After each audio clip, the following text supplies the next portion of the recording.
Assalamu alaikum students. Welcome to online classes of Knowledge City Islamic School. Today we will study the science in grade 3. So open your book with me. Today our unit is the human ear and unit number 4. Students, आज हमारा जो unit है, हमारे unit का नाम है इंसान का कान. So open your book. First of all, we will do the reading and then I will explain you the unit and what we have in this. Let's start the reading. Yes, we hear with our ears. We should be thankful to Allah subhanahu wa ta'ala for giving us such a useful organ. Imagine a world without sound. What would you hear? Our ears are delicate organs. They pick up sound around us and translate this information into a message our brain can understand. They also help to maintain our balance. In this paragraph, they explain that human ear, without human ear we can't hear. इंसानी कान के बग़ैर हम सुन नहीं सकते. Just imagine कीजिए कुछ time के लिए कि आपको कोई भी आवाज़ सुनाई ना दे रही हो. How you will understand the world. आपको कैसे पता लगेगा कि क्या चीज़ हो रही है दुनिया में. जो हमारे कान हैं ये बहुत नाजुक ऑर्गन हैं. हमारे जिस्म के बहुत जो है वो नाजुक पार्ट है और ये क्या करता है कि ये मैसेज जो है वो आपको कन्वे करता है, आपके ब्रेन तक मैसेज लेके जाता है और प्लस ये आपकी बॉडी का जो बैलेंस है वो बरकरार रखता है. जैसे अब हम जब चलते हैं तो हमारा राइट और लेफ़्ट दो एयर्स होते हैं, हमारे दो कान होते हैं. तो इसी तरह से हमारे आप देखें दो हाथ हैं और दो हमारे जो है ना वो लेग्स हैं. ये क्या कर रहे होते हैं, आपकी बॉडी का बैलेंस भी बरकरार रखते हो, आपको तवाज़ुन में रखते हैं, जिसकी वजह से आप इजीली चल सकते हैं, स्ट्रेट चल सकते हैं. How we hear. When a sound is produced by an object, it sends vibration in the air in the form of sound waves. These vibrations reach to the outer air, which collect these vibrations and send them to the air canal. Deep within the air canal, it is the eardrum which vibrates up and down like a drum when sound wave hit it. अब हम सुनते किस तरीके से हैं. देखें, जब भी कोई ऑब्जेक्ट साउंड प्रोड्यूस करता है, ठीक है, तो हमारा जो कान है उसके वो वेव्स फॉर्म कर रहा होता है. और जो हमारा कान है, हमारे कान का जो बाहर का हिस्सा जब आपको नज़र आ रहा होता है वो अंदर जाकर एक एयर ड्रम के साथ कनेक्टेड हुआ होता है. एयर ड्रम किसे कहते हैं? कान के पर्दे को कहते हैं. एक मोटी सी झिल्ली होती है वो, और कान का पर्दा क्या करता है कि वो वाइब्रेट जो है वो रिसीव करता है वो, और वो अप्स एंड डाउन मूव करना शुरू कर देता है, आगे पीछे मूव करना शुरू कर देता है और रिसीव करता है हमारे सिग्नल्स को.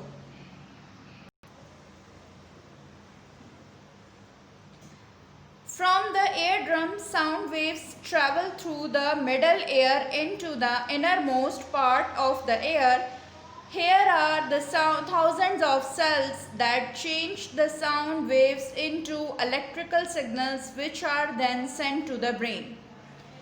The brain then tells you that you are hearing a sound and what that sound is. जब आपके कान का पर्दा रिसीव करता है तो अंदर का जो इनर मोस्ट, अंदर का जो कान का पर्दा है हमारा, वहाँ पे आपके पास थाउजेंड्स में नर्व सेल्स होते हैं, ठीक है, जो कहलाते हैं आपके ऑडिटरी सेल्स, जो जो आपके सुनने का जो अमल है उसको फुलफिल करते हैं और वो आपके मैसेज को, आपके जो साउंड वेव्स हैं उनको इलेक्ट्रिकल सिग्नल में फॉर्म में कन्वर्ट करने के बाद उनको दिमाग तक लेके जाते हैं. The brain then tell you what you hear and the sounds are that sound is. तब आपको दिमाग आपको बताता है कि ये किस चीज़ की आवाज़ थी और इसका क्या मतलब था. Parts of air. There are 3 main parts: outer air, middle air and inner air. अब हमारे कान के 3 हिस्से होते हैं. एक हमारा है आउटर एयर जो हमें बाहर नज़र आ रहा होता है, ठीक है, और दूसरा हमारे पास है मिडल एयर, दरमियान का हिस्सा, और inner air. Outer air, the part of the air that can be seen from the outside is called the outer air or pinna. A narrow tube that connects the outside of the air to the eardrum is called the ear canal. These parts act like a cone which catch the sound waves and send them to the eardrum. The eardrum is a thin membrane which vibrates when the sound waves strike on it and send them to the middle ear. Student, this is your outer ear. ये आपके कान का बाहर का हिस्सा कहलाता है. अब आप दिस इज कॉल्ड पिन्ना, और आप देखें कि इसके अंदर आपको ये छोटे से कैनाल नज़र आ रहा होता है.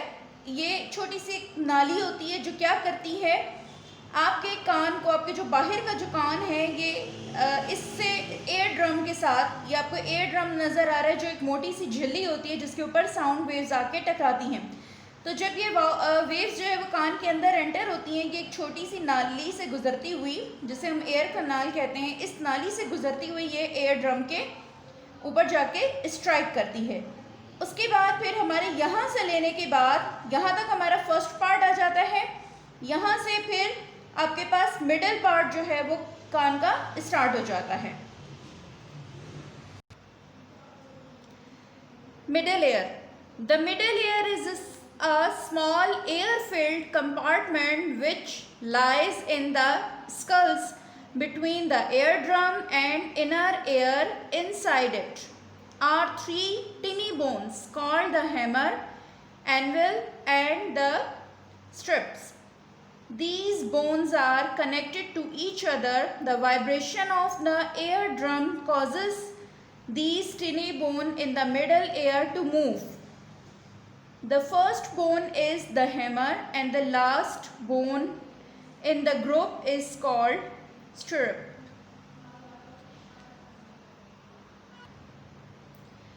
ओके स्टूडेंट, यहाँ देखें, ये हमारा जब एयर ड्रम के ऊपर जब वेव्स टकराती हैं तो आगे इसके कान के जो मिडल पोर्शन है उसके अंदर 3 बोन्स होती हैं, छोटी छोटी 3 हड्डियाँ होती हैं. पहली हड्डी जो हमारी कहलाती है वो हैमर कहलाती है और वो थोड़ी सी हथौड़ी लाइक होती है.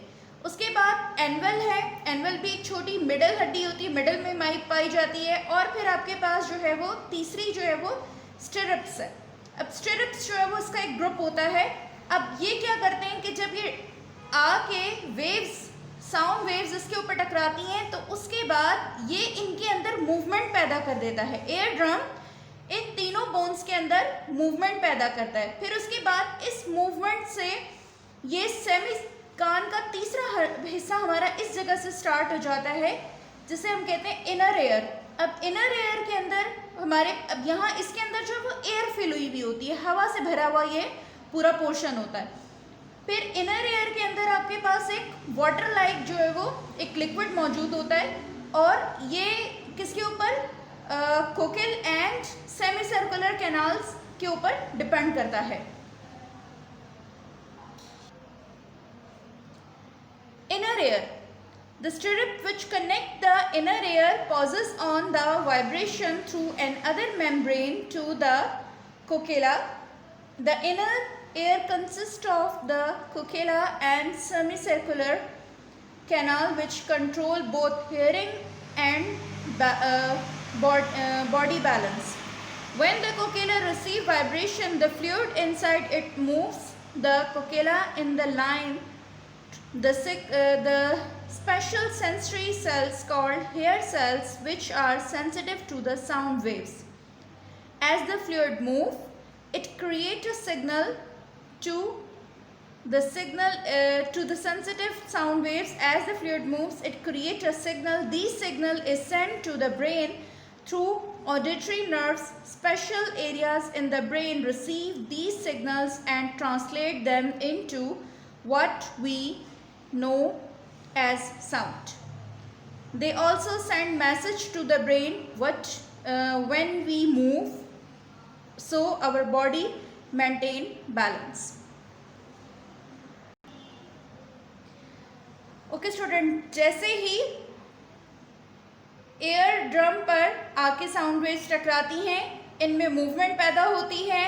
उसके बाद इसके अंदर एक लिक्विड मौजूद होता है, जो लिक्विड क्या करता है, आगे की फ्लो करता है, और जैसे ही साउंड वेव्स उस पर हिट होती हैं तो वो ब्रेन को कन्वर्ट कर देता है, इसे इलेक्ट्रिकल सिग्नल्स में कन्वर्ट कर देता है, और वो इलेक्ट्रिकल सिग्नल जो है वो आपके ब्रेन को फ़ौरन जो है वो सिग्नल की फॉर्म में मैसेज कन्वर्ट कर देते हैं कि क्या सुना है।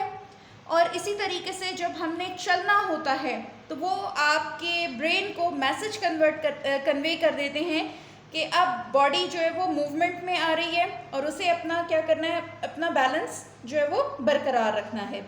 तो ये हमारा जो है वो यूनिट था अबाउट ह्यूमन एयर, कान का, इंसान का कान, और how we listen the sounds, किस तरीके से जो है वो इंसान सुनता है और किस तरीके से जो है वो इंसान का कान का पर्दा जो है वो वर्किंग करता है। I hope you understand this unit. Read out the unit 3 or 4 times. You will be able to understand or you will be able to read this unit. I hope